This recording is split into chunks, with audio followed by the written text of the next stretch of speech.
సింధూర చంటి కోసం చాలా ఆతృతగా అయితే ఎదురు చూస్తూ ఉంటుంది. నేను రాసిన ఉత్తరం నాన్న చదివారో లేదో, ఏం అర్థం చేసుకున్నారో, నాన్న ఒప్పుకొని ఉంటారా అని చెప్పేసి టెన్షన్ పడుతూ ఉండగానే చాముండి అక్కడికొచ్చి సింధూరాన్ని చూస్తుంది. ఇదేంటి ఇంత టెన్షన్ పడుతుంది? రేపు తీర్పు ఏం చెప్పాలా అని ఆలోచిస్తుందన్నమాట. బాగా ఆలోచించు, బాగా ఇరుక్కున్నావు, నీకు ఇది కావాల్సింది అని చెప్పేసి చాముండి ఆలోచిస్తూ ఉంటుంది. ఈలోపే చంటి గబగబా వస్తూ ఉంటాడు. ఆ ఉత్తరాన్ని తీసుకొని వచ్చి అమ్మాయి గారు అమ్మాయి గారు అని చెప్పగానే చంటి నాన్న చదివాడు ఆ ఉత్తరం ఏమన్నాడు ఏం చెప్పాడు నాకు అని చెప్పగానే ఇగో ఈ ఉత్తరం ఇచ్చాడమ్మా అని చెప్పగానే ఉత్తరం తీసుకొని చదవబోతూ ఉండగానే చాముండి వస్తుంది అక్కడికి. చాముండి వీళ్ళ మాటలు విని సింధూర చేతిలో నుంచి ఆ ఉత్తరాన్ని అయితే లాగేసుకుంటుంది. చాముండి ఆగు, ఏంటి నువ్వు చేసే పని అని చెప్పేసి ఇంకా సింధూర అడుగుతూ ఉంటుంది చాముండిని. ఉత్తరం చంటి ఎప్పుడైతే సింధూర చేతికి ఇస్తాడో ఆ ఉత్తరాన్ని చాముండి లాగేసుకోగానే సింధూరకు చాలా కోపం వస్తుంది. చాముండి ప్లీజ్ అర్థం చేసుకో, ఆ ఉత్తరం నీకు సంబంధించింది కాదు, నాకు మా నాన్న రాసింది, ఇటు ఇవ్వు. అత్తమ్మ చెప్పినా కూడా నువ్వు మీ ఇంటికి రాయబారం పంపావంట. అత్తమ్మ మాట కంటే నీకు ఈ చంటిగాని మీద నమ్మకం ఎక్కువ. ఈ ఉత్తరం అత్తమ్మకు సంబంధించింది, ఇప్పుడు ఇంట్లో అందరికీ తెలియాల్సిందే. నువ్వు ఇలా చేస్తావా? అత్తమ్మ నీ మీద పెట్టుకున్న నమ్మకాన్ని లెక్క చేయకుండా చేస్తావా? ఇప్పుడే ఈ ఉత్తరం గురించి అత్తమ్మకు మాత్రం చెప్పాల్సిందే అని చెప్పేసి అత్తమ్మ అత్తమ్మ అందరూ రండి ఒకసారి ఇలా అని చెప్పేసి గట్టిగా అరుస్తూ ఉంటుంది. చాముండి గారు అలా చేయకండి, అది అమ్మాయి గారు ఉత్తరం అని చెప్పేసి చంటి అడుగుతూ ఉంటాడు. ఇక చిందూర కూడా అడుగుతూ ఉంటుంది. ఆగు, ఇక చాలు, ఈ ఉత్తరం ఎవరికి చెప్పాలో వాళ్ళకే చెప్తాను, ఎవరు చూడాలో వాళ్ళే చూశారు, అప్పుడు కానీ నీ తిక్క కుదురుతుంది అని చెప్పేసి చాముండి అయితే గట్టిగా అరవడంతో చెంచలమ్మ వాళ్ళందరూ వస్తారు.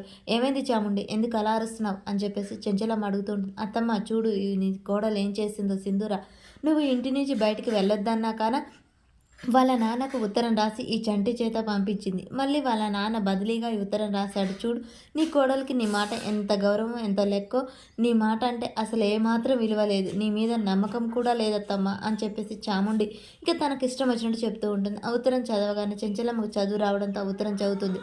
ఎవరేం చెప్పినా నేను నా కూతురి జీవితమే నాకు ముఖ్యం కాబట్టి ఈ విషయంలో ఎవరికి మాట వినదలుచుకోలేదు, ఇట్లు ధర్మయ్య అని చెప్పేసి రాస్తాడు. ఉత్తరం చదివిన చెంచలమ్మ, సింధుర నీ మీద నాకు నమ్మకం, ఆ నమ్మకం నీరు కారిపోయేలాగా చేశావు అని చెప్పగానే చంటి కేశవ అందరు అలాగే చూస్తున్నా. నా కోడలు నా మాట వింటుంది అని అనుకున్నాను, కానీ ఇలా చేస్తుంది అని చెప్పగానే అత్తమ్మ అలా అనకండి, దయచేసి నన్ను నమ్మండి, మీరు మాట జబదాటలేదు. మా నాన్న మీ మీద ఫిర్యాదు చేయడంతో నాకు ప్రశాంతత లేదత్తమ్మ, నా మనసు చాలా బాధపడుతుంది. మీరు మా ఇంటికి వెళ్ళి మాట్లాడొద్దా అని చెప్పారు.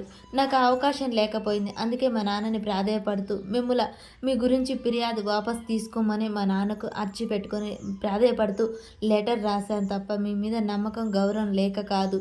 మా అత్తమ్మని అలా రచ్చబండ దగ్గర దోసిగా నిలబెట్టాల్సిన అవసరం నాకు లేదత్తమ్మ. మా అత్తమ్మ సింహంలా అందరికీ ధర్మపీఠం మీద కూర్చొని న్యాయం చెప్పేది, అలాంటిది మా అత్తమ్మ అక్కడ దోషిలా మా నాన్న వల్ల నిలబడాల్సి వచ్చిన బాధ నాకు కలుగుతుంది అత్తమ్మ. అందుకే మా నాన్నని ప్రాధేయపడుతూ ఈ లెటర్ రాశాను అని చెప్పేసి సింధూర అర్థమయ్యేలా చెప్తుంది. ఎంత బాగా అర్థం చేసుకుందో అర్థమవుతూనే ఉంది. నీ కోడలికి నీ మీదే కాదు, అసలు ఎవరి మీద నమ్మకం లేదు. ఇలా చేసిందంటే ఏంటక్క, వాళ్ళ నాన్న వల్లనే మన పరువంతా పోయింది అని రేణుకా భవతి ఇక ఇష్టం వచ్చినట్టు మాట్లాడుతూ ఉంటారు. చెంచలం ఉండి ఎవరు ఏం మాట్లాడినా ఇప్పుడు ఏం మాట్లాడొద్దు. సింధూర రేపు ధర్మపీఠం మీద కూర్చోవాలి, తను చెప్పే మాటలే నేను వినాలి, తను ఏం చెప్పినా నేను ధర్మంగా వింటాను, తను ధర్మంగా న్యాయం చెప్పాల్సిందే ఆ ధర్మపీఠం మీద కూర్చొని అనగానే సింధూర అత్తమ్మ నేను రేపు ధర్మపీఠం దగ్గరికి రానత్తమ్మ అనగానే సింధూర ఏమంటున్నావు?